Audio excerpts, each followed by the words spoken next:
All right. I am here with Navyug Gill, historian at William Patterson University in New Jersey. Navyug, welcome back, because we talked last year. Yes. Was it last year? It was December. Yeah, it was almost exactly a year ago. Yeah, it's been, I think, was it not January? Oh, maybe it was January, 11 months. Yeah, thank you. Thank you for having me, Justin. Always Yeah. glad to be on the Anti-Empire project. It's a multimedia experience now because of Zoom. Undoubtedly. Yeah. Undoubtedly, yeah. So, Navyug, there is a massive mobilization going on in India by farmers who are protesting a set of legislation that was passed by this Indian government, the BJP-led Modi government, that affects farmers and the agricultural economy in very profound ways. And so I wanted to talk to you because, you know, you're a historian and you know a lot about this. You're from that part of India that's affected most. And you've written this article in Outlook India, which is a great outlet still. It's had some glorious days over the decades, I'd say, and it's still, still got a lot going on, I think. And you've got this article from the beginning, from before, I think, the protests got, reached their peak, I would say. And you were writing about the bills themselves. And the title of the article is "Farm Bills Are a False Experiment in the Name of Agricultural Freedom." And it's, this article, you talk about the history of the agricultural question, kind of from the beginning, as you would expect a historian to do, I suppose. So let's do that. We'll get to the protests, but I think it would be really important to talk about how we got here, as far as, India. The subcontinent is home to a significant portion of the world's population. And all of these people are fed by a number of, relatively limited bread baskets in the region. And so when historically the powers that have ruled that part of the world have tried to mess around with that basis for survival, bad things have happened. Yeah, can you take us through that a little bit of that history? Sure, undoubtedly. Yeah, this is an extraordinary mobilization. What we're seeing in Punjab, the farmer protest and this historic march on the capital, Delhi, it's remarkable and unprecedented for a number of reasons. But the situation right now is that, the capital city of the supposedly world's largest democracy is surrounded by tens of thousands of farmers and their various supporters from Punjab, and then expanding to states like Haryana and Uttar Pradesh and Rajasthan and elsewhere.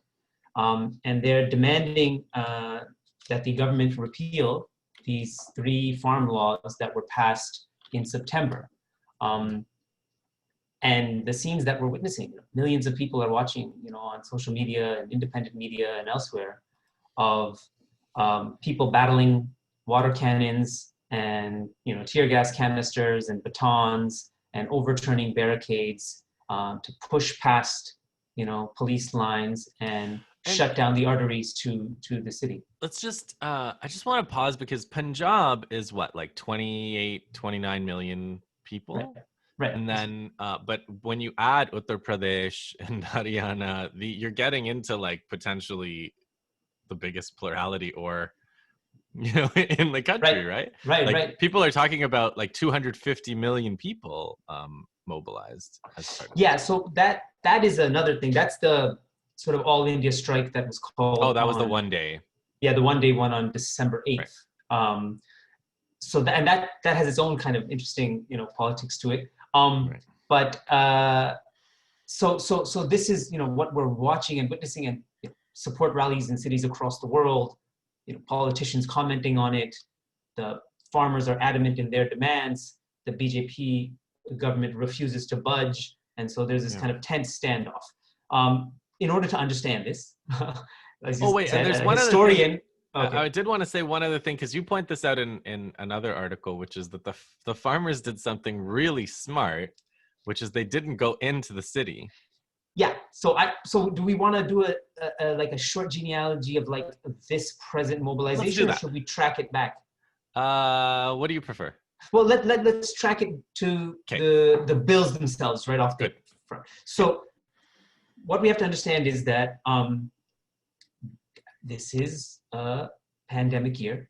Yeah. It is an incredibly sort of tumultuous time, and the BJP government, in its sort of neoliberal Hindutva agenda, has its eye on changing the agrarian political economy from the beginning.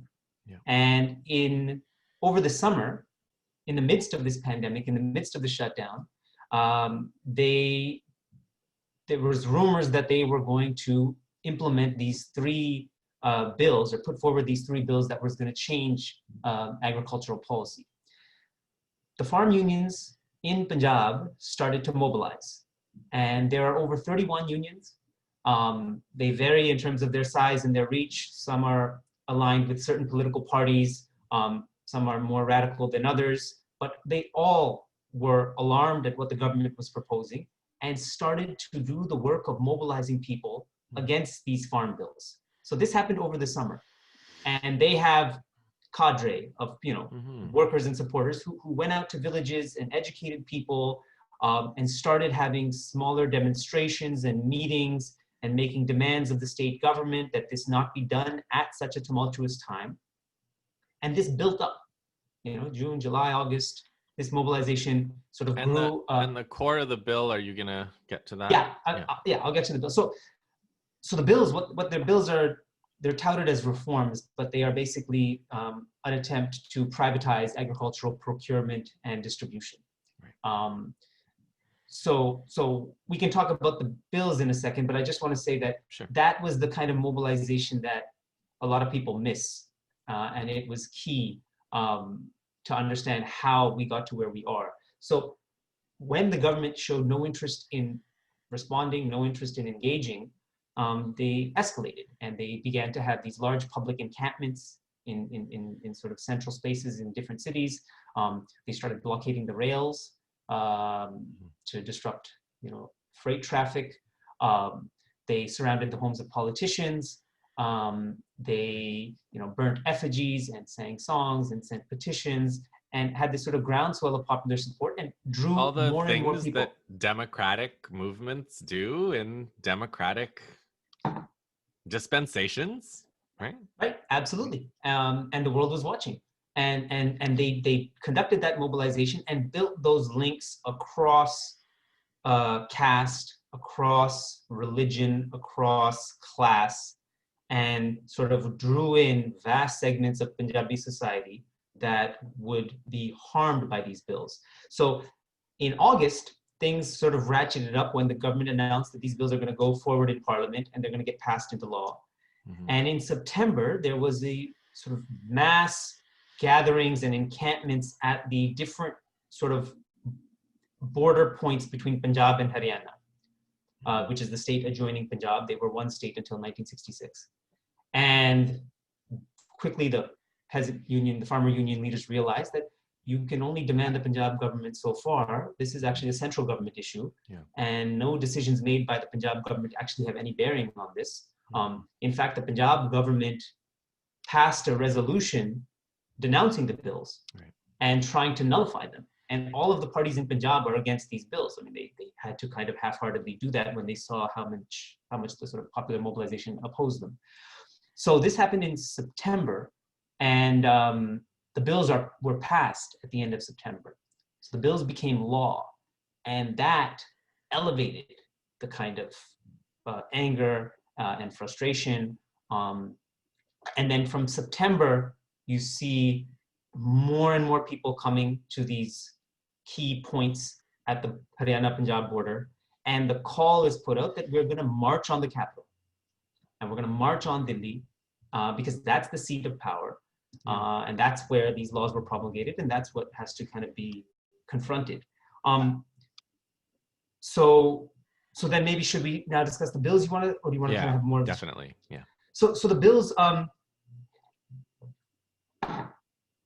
there's 3 bills, and they are designed to, like I said, privatize procurement and distribution. What happens right now is that farmers are assured something called a minimum support price for the crop they plant. So they're assured of what price government agents will buy the crop. There's also government organized markets where the crop is taken and sold and then stored and then distributed. There's also a set of essential commodities that the government keeps in stockpiles at certain amounts, because the government also has a sort of distribution system of subsidies and of subsidized grain across the country. So these are all basically elements of a sovereign food security policy that was put in place after independence, which lots of countries try to have so that they can't be easily subjected to markets or weather or other powers when it comes to feeding their people. Right, exactly. So this was the kind of sort of political, economic sort of safeguard that was designed in the 60s and 70s to ensure stability for the farmers, but more importantly, to provide food for a famine-stricken country following the devastation of colonial rule. And that's why, and this infrastructure was put in place particularly in Punjab and Haryana, where it was, it's the most fertile land. They had water resources, and there was a kind of need that this place would be able to produce the grain and rice primarily that could fulfill the all India needs.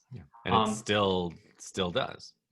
It still does. Its share has reduced over in recent years, but for something like 5 decades, 2/3 of the grain and rice was produced in a territory that is something like 3 or 4% of India, right? So the vast majority of grain and rice was produced in Punjab and Haryana that fed this entire country for 5 decades. And so that's why the mobilization happened in Punjab, because that green revolution infrastructure was in place there. And these laws seek to undermine and dismantle it. Yes. And the way they do it is, it's a very kind of sort of this devious sort of neoliberal logic, is rather than outright dismantle it directly, what these laws are designed to do is create a parallel system. You create a private system where large corporations can buy grain at market prices. They can stockpile and distribute it as they see fit. They don't have to buy it within the government-sanctioned markets with all of the taxes and dues that have to be paid. And they can also engage in contract farming and sort of purchase or lease out land and collect whatever produce is sort of generated from there. And so it's basically going back to the British Empire. Yeah, right. And this is where when they say the reforms, it's not a reform. You're actually just like abolishing and dismantling and undermining your public system and handing over agriculture to large corporations. And these private corporations have nothing to innovate. It's not like they're going to bring any sort of changes to agriculture in terms of productivity and output. They're just going to extract. And they're going to make a windfall doing this because there will be no safeguards in place. So the government's line is, we're going to keep both. But anybody with a bit of sense of then this why kind would you do that? Why would you bother if you were going to keep both? There's right. That makes... and again, this is the foresight of the farmer unions, that you might say there's both now, but all it takes is the private players to maybe offer a little bit more than the minimum government price for 1 or 2 or 3 seasons. Then you break it. And people will stop going to the public system. and it will slowly diminish and enervate. And then the argument will become, why do we even keep this? Let's get rid of this. Yeah, and agriculture has that funny quality where you have a good crop one year, and then everybody thinks it's going to be like that forever, and then you have a bad crop, and then people die in large numbers. And or if you have a bad crop, you starve. Yeah. Because you don't have enough grain to sell. But if you have a really good crop, you also prices come down and you starve too. You could still stand, so there's a unique volatility to agriculture. Yeah. That so many countries in the world sought to address by putting in safeguards and protections and supports. And even this language kind of sounds like it's like patronizing, or it's like we're doing freebies. It's like, who's feeding who here? Yeah, like it's not that.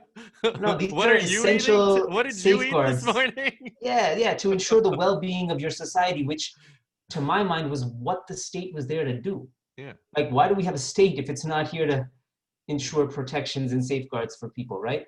So that's what these 3 laws would do. And the farm unions on the ground understood this immediately, and they conducted a mass education campaign, and all of their workers and supporters know what this entails. And people in India, by the way, have seen this in the education sector, in the healthcare sector, in transportation, where, in Punjab, for example, there's Sarkari government schools, and there's this like explosion of private schools, right? And you have this sort of parallel system, and the public system gets less and less funding, the quality gets worse and worse, and everybody's trying to put their kids in private schools where the fees are much higher, there's no accountability. And so that's what this is now, like the next frontier of this wave of privatization. What's especially galling is that, and that's what I kind of mentioned in the title of that article, that this is a false experiment, because you only conduct an experiment if you don't know the outcome, and you're genuinely curious as to what might happen. They know exactly what's going to happen. They did this in Bihar in 2006, where they dismantled the government infrastructure there. Farmer incomes went down. It's been a disaster. And look at the rest of the world. Look at America, look at Canada, Western Europe, all sorts of subsidies and price supports and quotas for agricultural produce. Here, it's a little different because it's like these large agribusiness lobbies. But nonetheless, no country in the Western world has gotten rid of its subsidies. Exactly. And we want, the BJP government is seeking to bring that about in a country that has far worse infrastructure and communications and the rest of the sort of bundle of supports that are needed to have viable agriculture in the 21st century. Yeah. So just the historical note is like, traditionally, before the British, there were these kinds of systems, right? Like there was always a buffer. There was always a kind of a buffer stock to offset potential of famines. There was like a negotiation over taxes, right? Like if as a farmer you can't make your tax payments, you can beg and cry. There was all this talk of like these relationships that people had. And then the British came and they just created this market. And as soon as they did, the famines started. So then India had like 130 years of famines, which basically stopped once these systems were put in place. So now they're removing these, like it's clear as day, like the kind of mortal danger that we're talking about here. Absolutely. And so the agrarian history of pre-colonial India is a contentious subject. Yeah. And it's so varied. I mean, again, we're talking about a region that's like larger than Europe, more people, more complicated. But in Punjab, you had, I guess the most important features were the advent of small-scale, sort of self-cultivating groups, as opposed to large landowners in other parts of India. That has to do with the Sikh rebellion of the 18th century and Banda Singh Bahadur and dismantling the kind of Mughal zamindari system. But perhaps its most important feature was that government tax was paid in kind, as a share in proportion of the produce. Right. So if one produces more, the government gets a share of that. But if there is less of a yield due to a drought or due to pests, then the government's tax reduces accordingly. When the British annexed Punjab in 1849,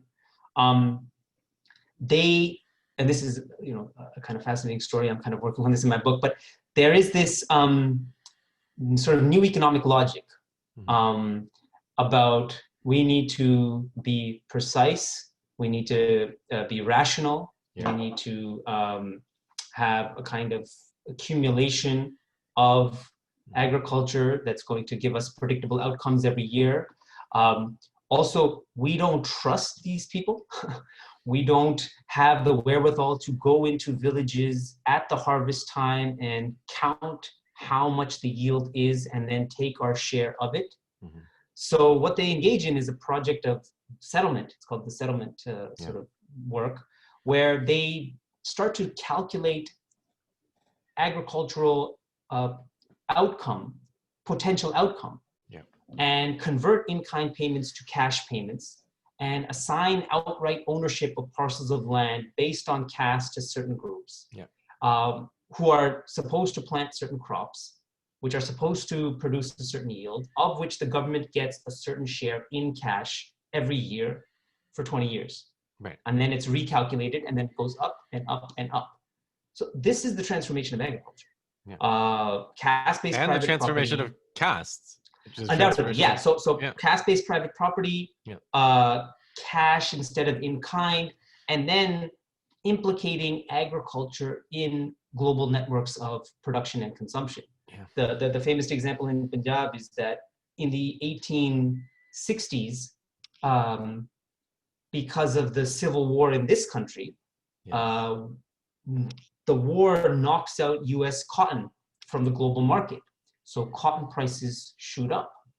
Farmers in Punjab end up planting more cotton because they're told that this is going to fetch a higher price. And they do that for several years and they get higher returns. The government gets a higher share of that revenue as well. And then the war is settled here and US cotton production goes back onto the global market, prices collapse, and the people in Punjab are plunged into despair and poverty without them understanding why and how, right? It makes no sense at all. They've produced a bountiful crop for 3 or 4 or 5 years, and now all of a sudden their crop is worth a third of what it was before because of events far off in America. So, and that goes on for other crops and other commodities elsewhere. Are displaced, and that's probably a wave of immigration, or joining the military, or just impoverishment, like you mentioned, the famines, people starving. So that process is what transforms agriculture in the 19th century, and it's a kind of capitalism that I argue, elsewhere, that is absolutely modern, and at the same time absolutely different from the trajectories we're used to hearing in Europe and elsewhere. So that is the central sort of element of it, if we can, is volatility. We introduce a new kind of volatility, a new kind of hierarchy, a new kind of monetization of agriculture. Yeah. Now we go to 1940. Who make the rules and the people who play those markets can make huge profits from that very volatility, but the people that are squeezed, again, it's life or death for them, right? Right. And that's where this entire world of speculation and profit seeking and sort of hedging bets and moving, from one commodity to another. I mean, this explodes in the 19th century. But it's all on the ground based on a colonial state coming and assessing how much they're going to take from an individual farmer living on a little piece of land trying to make something grow. And they're just taking more and more and more. Right. And so that system that's put in place that sort of operates for 100 years and creates such instability, poverty, and misery. Some people benefit, but the vast majority are plunged into this kind of a situation. That is what the post-colonial Indian government mandate is to address, right? That's what, in 1947, with partition and independence, the new Indian government is confronted with having to deal with all of these contradictions that I think the that Indian National Congress inherits. That argument that you made, you kind of said it almost offhand, like, why have a state if you can't do this? That actually was motivating for them in the 40s and the 50s, because they're literally like trying to justify the existence of their independent state. So they do some of these things now. Yeah, I mean, if I can afford an aside, right? Yeah. The aside is, last year I was in Vietnam. And I remember following I yeah, followed right. that trip on Twitter. On Twitter, yeah, right. And the it's just everything you saw was like, wow, India's dysfunctional compared to I couldn't believe what I saw, because I mean, there was one time when I was walking through a market and it started raining. This was in Hanoi, and sort of, ran over to the sort of cafe on the corner. The Vietnamese do corner cafes better than the French. They took that and made it better. So I'm sitting at this cafe having a Vietnamese thin coffee and watching it, sheets of rain, and pouring rain for 40, 50, 60 minutes, almost an hour, and nothing is flooded. Right. Streets are not flooded. The water is draining. Mm-hmm. And I'm sort of just like looking around, waiting for like it to start getting ankle and knee deep, and it doesn't. And then I walked around in other areas and kind of saw that the streets don't flood. So this just bothered me for so long, because why can they do this? In every major Indian, and I would say Bangladeshi and Pakistani, maybe Sri Lankan city, it rains for 20 minutes and you're knee deep somewhere.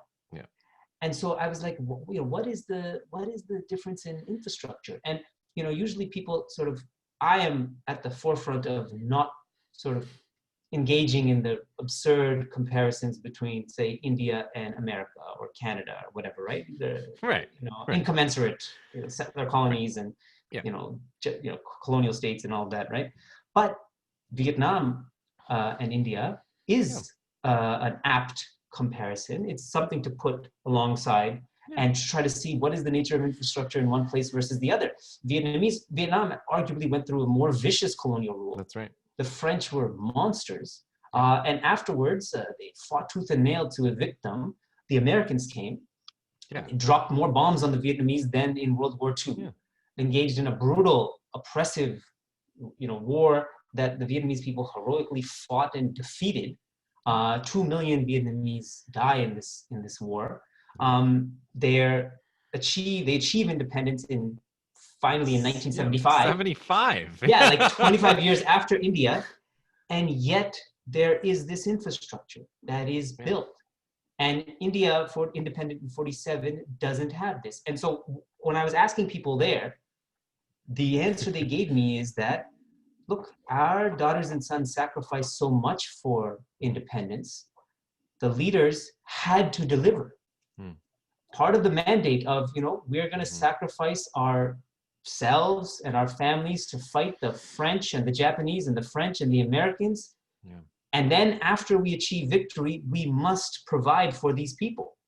And I feel like in India, that sense of urgency and that political will and the kind of social mobilization that compelled the leadership to enact these broad-based changes wasn't present.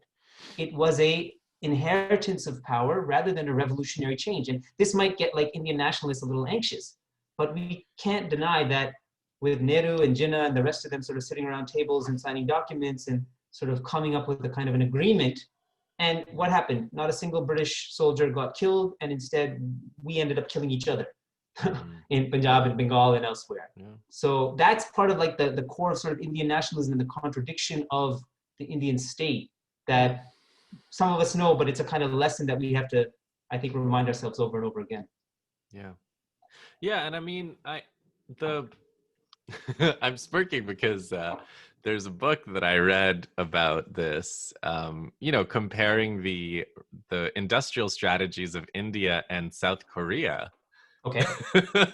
Yeah, the guys, I think you really like this guy. I think his name is Vivek Chibber. So my internet is not working. I can't. No, but but he makes he makes a really good point, because he's talking about like the Indian, the Ambanis, the Tatas, the kind of billionaires of India now. I don't know whether they were billionaires in the 50s, but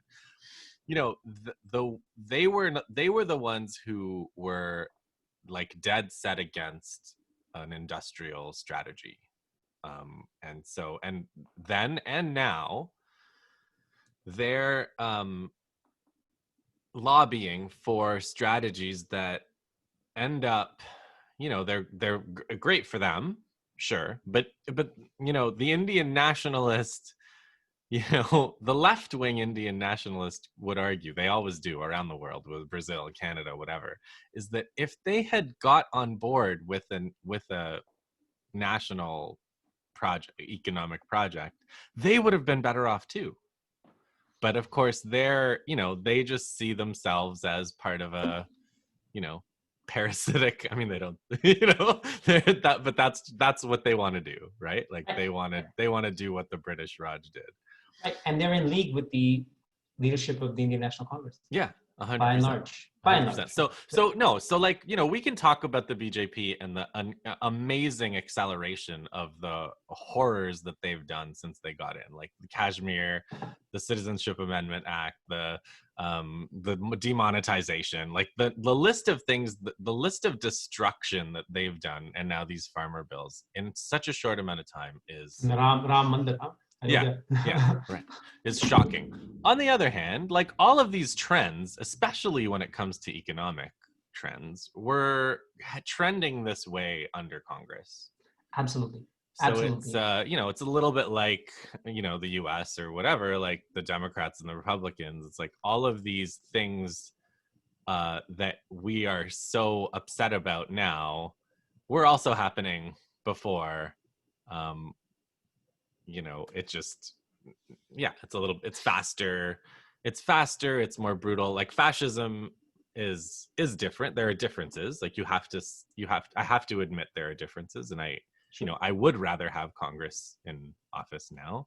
I hope that's what happens in the next election, whatever. But yeah, like we also have to think about it as a structural problem, as a class conflict, and as like capture of these institutions and parties by the billionaires and the right-wing forces that are quite happy to work with or subordinate forces other than the BJP too. No doubt. And that's why the sort of nostalgia of the sort of good old days actually reveals something about the person saying that, rather than the time period they're talking about. Yeah. And there is this kind of romantic sort of notion of, the Congress were decent and they tried, and this sort of, hagiographies of Gandhi to one extent, which is again an ongoing giant industry, but Nehru and the rest of the leaders, and like how, they're kind of secularism, their style, they sort of wrote poetry and they wrote these books too, and sort of like we sort of worship at the altar of these sort of great men. And the program that the Congress implemented in the 50s, 60s, and 70s, there is very little serious account of that. And then the neoliberal changes that they introduced in the 90s is also kind of ignored. So it's this kind of almost like romantic elite, kind of nostalgic for a certain time, because the BJP is so vulgar and vicious and at your throat. There's also an element like that I see, like that's similar to the States, which is like, it seems to me that Congress is happy to be second place in some ways. Like they're not, it's not the kind of, they don't see it as the same kind of existential threat that, that it is, because for that, they're going to be fine. They don't have different answers to these questions. They also don't have different answers. They're like, oh, you're kind of stealing our thunder because we kind of wanted to do that one way or another. Yeah. They were like, we should demonetize. We might have done it a bit differently. Yeah. They're for sort of many of these things, and they don't have a viable, credible alternative. Yeah. And for however much the BJP, sort of emphasizes this point, this is a dynastic party. Yeah. Many Indian parties are. But this one is exceptionally embarrassing. And the fact that, this one family has kind of held the reins from it. And when you ask people inside, they literally say that if the Gandhi family, this new kid, if he sort of goes, there's nothing holding them together. Yeah. Maybe nothing should.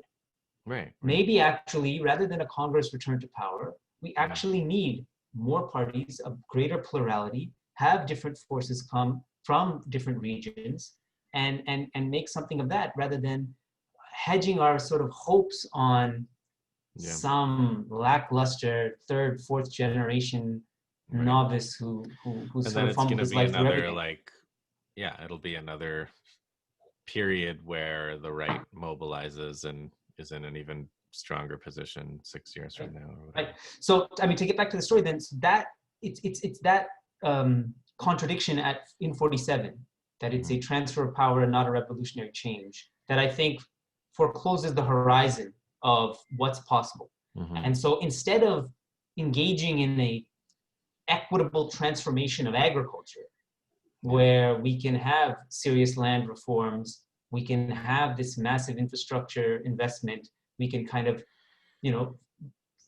reset the priorities of the country and take into account different regions. What the Congress does is, focus on two things. One is they have the anger at volatility, and they see the need to try to minimize volatility. They do have to respond to people living under 100 years of colonial rule in Punjab, 200 years across the country of colonial volatility. So they have to address the volatility, and they have famines. There are food shortages and famines in post-independence India, right? Especially in the 50s. And this is like the hard critique of anti-colonial nationalism, right? Once you get independence, you guys are not going to be able to manage this. So maybe the colonizers should stay a little longer, right? Yeah. And so the Congress is like in this crisis where if we cannot even feed our own people, what was the point of being independent? Yeah. How will we face our own society? So that's where this sort of unique developmental capitalism plan was hatched, that became known as the Green Revolution, where Punjab was identified because of its fertile soil, because of its water resources, and let's invest in these new technologies of hybrid seeds, of pesticides, of fertilizers and mechanization. And let's create this kind of infrastructure there of price supports and markets in order to dramatically increase crop yields, because we have to feed everybody. So wheat is already grown in Punjab, but the need is rice as well.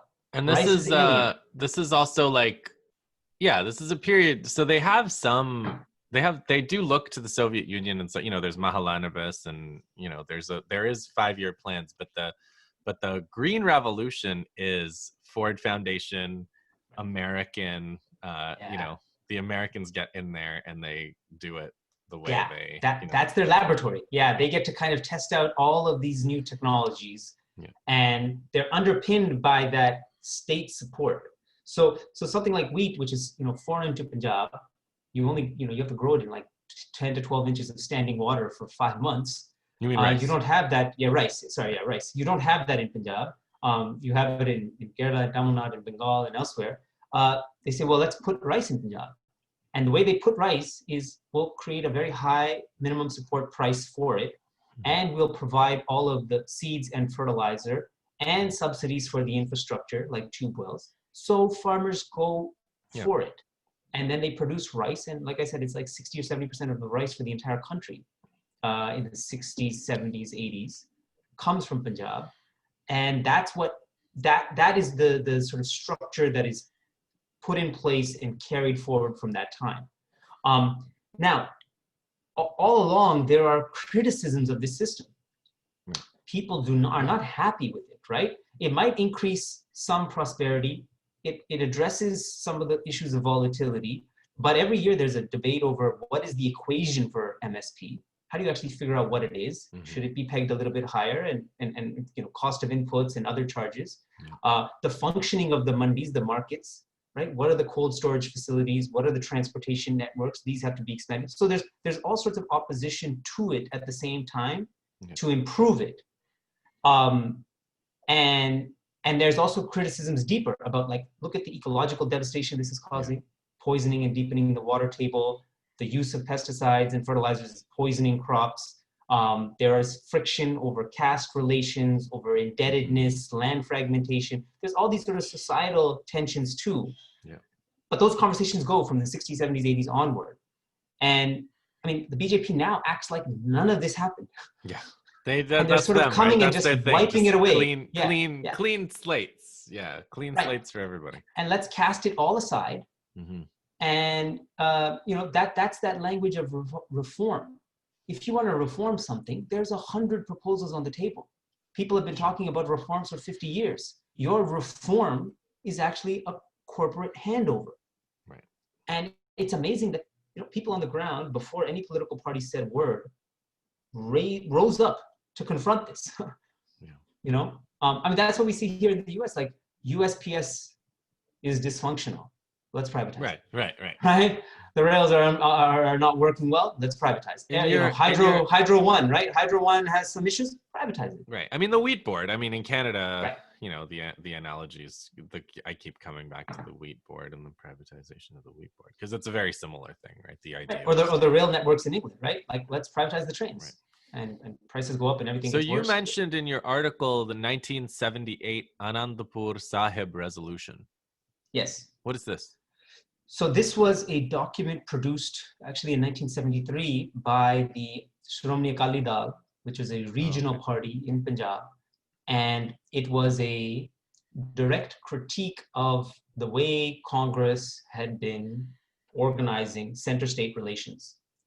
And so they put forward a number of proposals challenging Congress's control. We have to mention, between 1947 and 1990, 95, the Congress either declared martial law or bought off politicians and undermined non-Congress governments in Punjab something like a dozen times. Yeah. Right?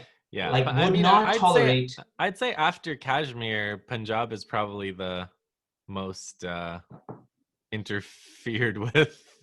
Yeah. I mean Assam and there's other ones, but right. So they just would not tolerate non-Congress governments, right, and would not tolerate any voices that broke any sort of dissent. So the Anandapur Sahib resolution was an articulation of a different way for center-state relations to be organized. And one of the major sort of points about it was recognition from 1973 that this agrarian model doesn't work, that Punjab is kind of being used as a colony to produce all of this food for India. And in fact, it's going to kind of cause devastation to our society. Because the Shromani Akali Dal, part of its sort of platform was a Sikh party, and there were clauses demanding cultural autonomy and respect for religious identity, in addition to economic reforms, in addition to political reforms. The Congress immediately cast this as a secessionist document. Wow. And by and large, the entire Indian mainstream media followed suit and said these are secessionists, they want to break away. And that 1978 onward is the period where the Shromani Akali Dal is seeking greater autonomy and a genuine federalism. Yeah. Indira Gandhi has no tolerance for that. Mm-hmm. And that is where this sort of ratcheting up and spiraling of violence and promoting other figures, and sort of it culminates in this really combustive moment in the early 80s that ends with, in one sense, it ends with the Congress government's attack on the Darbar Sahib in Amritsar in June of 1984, which is an extraordinary, devastating, event for Sikh, but for Punjabis, and I think for the whole country, to see that your government attacks the holiest place in your religion and kills thousands of people. And from there, Indira Gandhi is killed in October, which leads in a sense, there's a bloodbath of Sikhs across Delhi and North India, sponsored by Congress politicians who subsequently have been rewarded and elected and given posts in various parts of the country, which radicalizes an entire generation of people. Yeah. Even if you were unsure about autonomy, Akali Dal, you're not with this or that. When you witness something like that happen, Yeah. there's for vast numbers of people, there's no going back, and you have an insurgency against the Indian government. Tens of thousands, hundreds of thousands are killed. Huge numbers of people are picked up by the Punjab police, taken and tortured, and some of it summarily executed in false encounters. So something like a 15-year insurgency takes place. It's brutally repressed. Huge numbers of people flee and come to other countries. And so the entire dynamic of the society is warped now. And that also sets the tone for like how the police in India behave. You know, I mean, Kashmir too. I mean, there's other situations, but it really seems to me that like the whole kidnapping of, you know, people's families, a whole range of these kinds of abuses became like status quo, or you know, like right, and that's where I mean, you know, if you see a video now, there's this thing that sort of meme that goes on about this Indian policeman sort of swinging a cane and hitting this elderly man as he walks by. Mm-hmm. It's hard to watch when you see just a low level sort of callous brutality of the Indian police. Yeah. And on the other hand, just to come to the quick present moment, when you hear Justin Trudeau, you know, asterisk, another dynast, nonetheless, making a statement about peaceful protest and putting the Indian government on notice. For me, what's interesting is the reactions.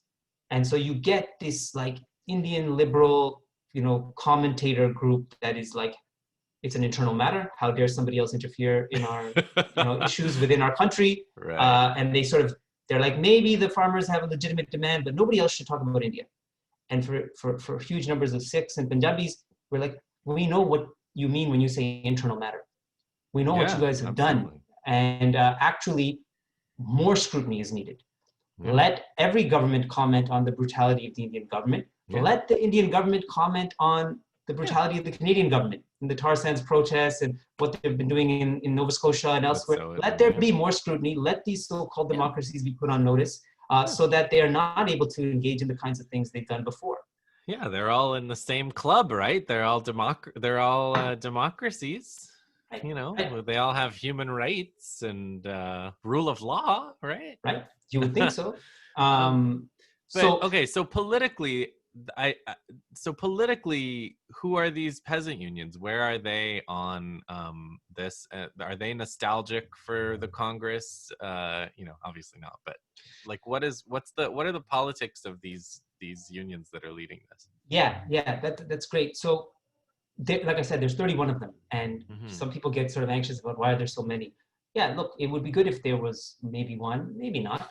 But you know, some of them have, you know, sort of sectional interests. Some are more, you know, sort of geared towards, say, you know, sugarcane growers or cotton growers, or some are more based in a certain region of Punjab versus another. Some have much wider reach. You know, the largest one, the Peasant Union, Agrarian, has like the largest number of cadre in the biggest region. And some are more specialized. And like I said before, some of them have affiliations with certain parties. You know, all of the major political parties have youth wings. They have like women wings. They have agriculture wings. So there are some of those. But what's been remarkable is that they've all come together to oppose these laws. They demand their repeal. And lots of them have a vision for how to conduct agriculture, right? So another part of the BJP program is that when the unions got word of this, none of them were consulted as to like, what might we do? All of the things from the Anandapur Sahib resolution onward. But I even mentioned in my piece, like a venerable publication like EPW, Economic and Political Weekly, publishes like a yearly review of agriculture. And like for decades, they've put forward so many proposals and suggestions. And these unions have differing visions. All of this is ignored. I don't know And I so, don't know what you think of Synath, but I think just put Synath in charge of agricultural policy. You could do right, worse. right, absolutely. Just take yes, that somebody guy. like him, yeah, who has that empathy and that concern, and spent time with people. He's got a sort of an all India framework, but yeah, read his book and listen to him. Yeah, Listen to anyone, just could do a you lot know? worse than that. Right. So these unions have sort of risen up and mobilized, and they are offering alternatives. But the need of the moment is a direct fight against these laws. Mm-hmm. And so what they've managed to do, by the way, is they are not allowing any politician from an existing political party to speak at their platform, Mm-hmm. which is amazing. That's great. Because these parties usually, right around in September when it was happening, the Shromani Akali Dal, which was an allied party with the BJP in the Indian Lok Sabha Parliament, they had a rally. The Congress had a rally against these laws. The Aam Aadmi Party, everybody is sort of saying, "Oh, we oppose these laws," but they've done nothing to fight them head on. Well, yeah, like Admi is a great example of like co-optation. You know, their anti-corruption agitation from years ago. Oh, was it a decade ago now? Yeah, pretty much. And they're 8 years. just amounted to nothing, basically. Yeah, whatever little improvements they've had in like Delhi public schools and whatever else, but this party's just not been lived up to its expectations, let's say. Yeah, But yeah. but the so that I think is the kind of backdrop for what we saw in November, and what happened on November 26th was the kind of culmination of that. Mm-hmm. There's a couple of things that are really remarkable that we ought to kind of emphasize for people. One is that the issue of farmers and these laws expanded, Mm-hmm. and they actually generated real ties of solidarity. So it starts with Sikh people in Punjab, but connections are made with Hindus in Punjab and in Haryana and UP and elsewhere. A lot of the farmers are Jat, which is a kind of a cultivating caste, upper caste in that context. But they've been supported by Dalit groups in Punjab because the Dalit field laborer unions are aligned with the farmer unions because they both see that neoliberal Hindutva is the greatest threat to their well-being. So they've made these inroads. Some people cast aspersions like this is just a struggle of like rich peasants. Yeah, Nonsense, I've heard right? that. I've heard that like it's not a. I've heard someone say like it's not a peasant movement; it's a farmers' movement, and they're different. That kind of thing. Yeah, right. Or like peasants or farmers in Bihar are worse. So therefore, let's like race. Let's see how far down to the bottom we can get. Right? Until they're absolutely destitute and barefoot and starving, we're gonna hold off on supporting them. Right? It's a really weird, pegging of hierarchies and it's not. It's crass. I don't think there are peasants in Bihar that are making that argument. By the way, no, the peasants in Bihar are saying these laws were tried on us in 2006. They've rendered us day laborers now. Don't let them happen in Punjab. The third point is that remarkable participation of women at all levels, from the very beginning, from the ground level mobilizations to at the encampment and protest sites, cooking food, but singing songs, but giving speeches, but making demands. It's an amazing kind of the sort of gender dynamics when one watches this. There was an article a couple of days ago. Right now, there's 25,000 women blockading a major artery of the capital city, and they're sleeping on the outdoors, eating and bathing and going to the bathroom outdoors, standing firm against the BJP, which is amazing. I can't think of a time when there's been this kind of a sustained popular mobilization, right? Not a symbolic one, but like sustained. So crossing religious, gender, and caste lines, again, not dissolving them. This is not some pristine, utopian thing. They're still present. That's not how it works in India. That's never, That's not how it works anywhere. Yeah. Yeah, if but you have Punjab, these alliances and like yeah, I've been reading about like 19th century India. There were people who argued, obviously like Ambedkar for the annihilation of castes, but and Gandhi I thought was very instrumental about it. I'm not really for his take, but there's kind of a nationalist position in the 19th century, which is that caste isn't what the British make it out to be. And so you can have alliances across castes and everybody is equal. And caste doesn't mean like caste doesn't have to mean hierarchy. It can mean like more like identity. And in that sense, yeah, that's the kind of culturalization of caste yeah. that's attempted by groups like sort of these sort of Hindu reformist groups. Oh Ambedkar yeah, has some I was notations for thinking more this, like yeah. the 1857, rebels. So not the kind of opposite of those. Right. So yeah, I mean, I think Whatever. you can say no. I mean, I think it's a worthy point because it's like Punjab is a patriarchal, caste-ridden society, as a classist society, right? Yeah. As is India, as is every country on earth. Right.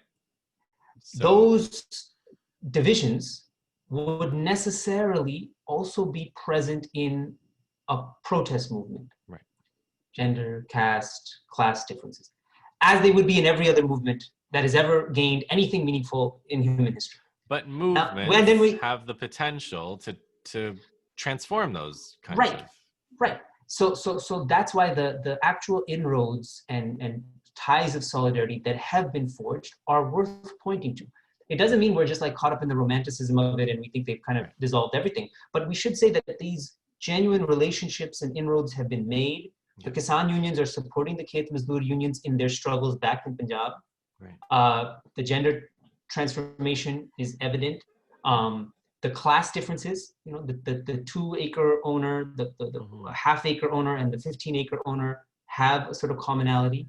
The middlemen agents, the RTA, have thrown their support with the farmer unions because they're going to be decimated by this. The small traders also see how these giant companies are going to come and undercut them. So that's why it is a broad-based grassroots mobilization. There are differences, there are tensions, undoubtedly, but we haven't seen this kind of an opposition to the BJP agenda from a region in such a sustained and powerful way. That's why it's one of the reasons why it is so incredible. And that's why on the 26th of November, they just out of sheer collective will and determination dismantled the government barricades, right? Like watching those scenes, one couldn't help but be inspired that these people just sort of pushed them aside and crossed over, enduring, like I said, tear gas and water cannons and batons, and took to the roads and marched on Delhi. And again, for regional people, the fact that the Punjab farmers and the Haryana farmers came together, and the Haryana farmers joined in support, the unions, the Haryana farmer unions, but also everyday people came out in support, was incredible to see. And they shut down the city with that collective support. Like demonetization, they said, oh, we're going after terrorism. Kashmir, you can always make headway by whipping Kashmir. CAA, Citizenship Amendment, there's been demonizing Muslims for decades now, so there's always that. But it's like, I feel like after so many rounds of this, it starts to... people have to start to ask, like, maybe it's you guys, like maybe it's actually the government and not every group that's being attacked one at a time. But like you pointed out in another article that you're I guess we'll see soon, that the BJP is basically arguing that because we're the majority, we won a majority in parliament, we can do whatever we want. Right. So that's their democratic mandate. Yeah, that is this kind of majoritarian logic where, well, we have the numbers. And so if we've won 303 seats in parliament, we can do what we please. So you can complain about it, you can oppose us. We actually don't care. We can say you're foolish, we can say these laws are really for your benefit. We can come up with these other sort of first layer arguments. But deep down, it is this neoliberal arithmetic, this majoritarian logic that says it doesn't matter. Punjab is only going to have 13 seats in the Lok Sabha, so tough luck. And I think that's the direction the conversation is going. That rather than now, for it to be like, we need to repeal these laws, the question is, okay, you repeal these laws, what happens next? What if they pass other laws? Who's passing the laws? In whose interest? Yeah. Right? And what happens in a state that, if they want to use numbers and say, well, your population is only 25 or 30 million, so you shouldn't matter to 1.3 billion. Well, what if that 23 million produces 60% of your wheat? What does that number mean then, right? What about the fact that that's completely contrary to any democratic logic and ever, like that's the other thing, like they're not rewriting laws, they're actually just ignoring the entire theory on which any state, let alone India, is based. Like in a country that has secession, constantly secessionist movements in many places at every moment since independence. Is this really going to be the stand you're going to take, that we can do what we want because we're the majority? Like there's no better way to encourage secession than to make that argument. Right. And then so people are then compelled to show them a different set of numbers.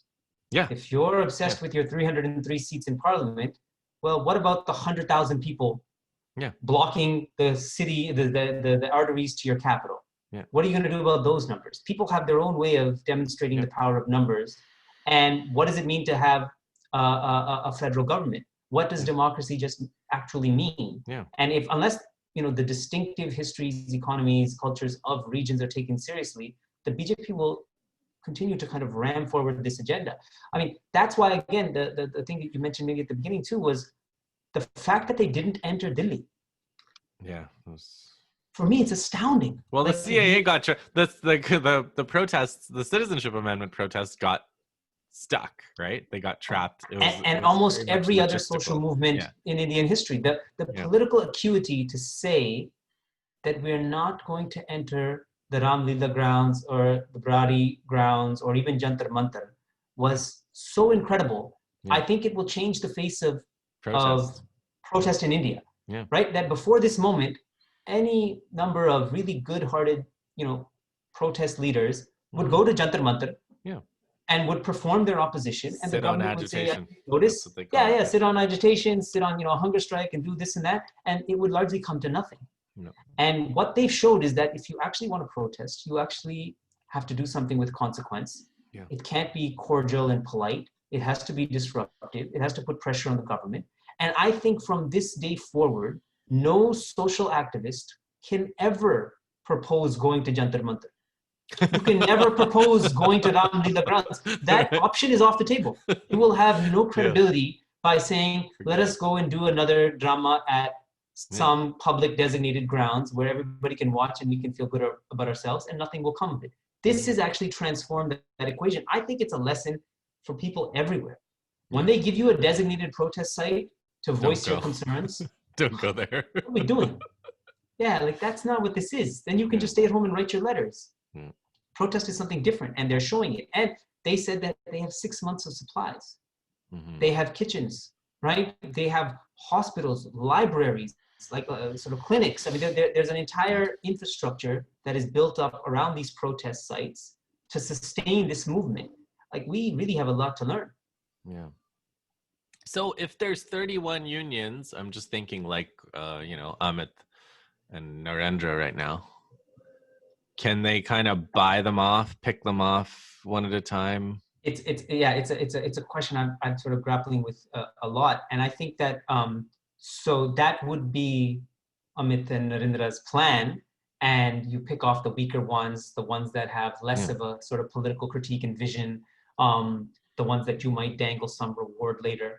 But if they're, if the most stressed out people right now in India are Narendra and Amit, I'd say the second group that is most stressed out are the leaders of the unions.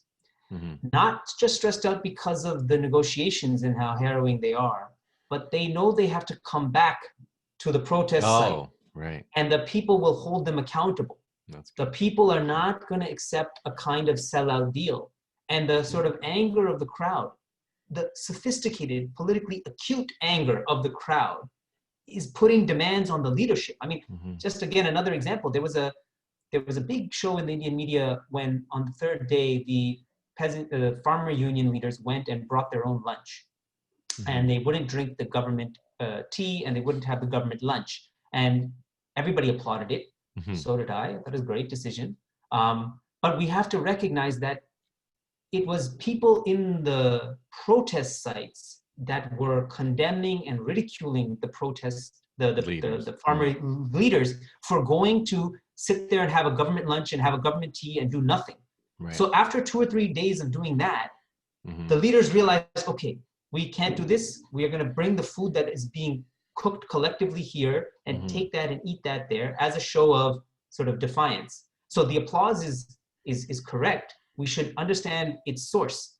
The decision was actually made out of pressure from the groups on the ground that, forced their leaders to take that step. So if I have any hope, it is that even if there are weaker leaders that might get compelled or coerced, they're going to have a very hard time selling a kind of deal like that to their own constituency.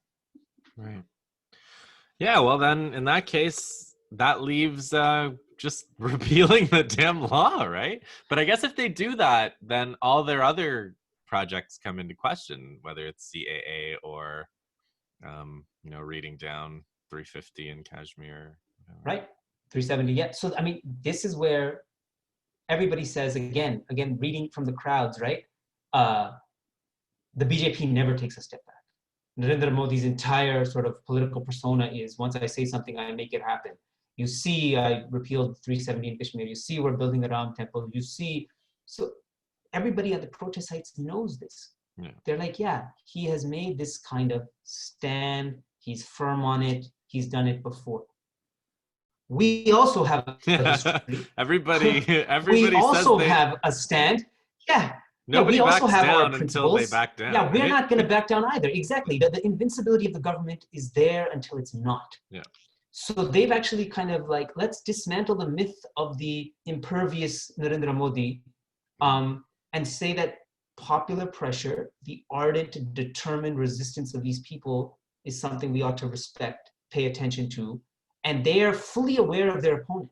Yeah. They know how ardent he is, and they're matching that with their own steadfastness. Yeah. Wow. So it's a combustive time. It's very, very tense. It's very uncertain. There are contradictions, but my gosh, there hasn't been a frontal challenge to the BJP's neoliberal Hindutva agenda like this before. Yeah. And it deserves our attention. It deserves our interest. It deserves our support. Absolutely. Absolutely. Thank you, sir. No doubt. That's a good spot to stop, I think.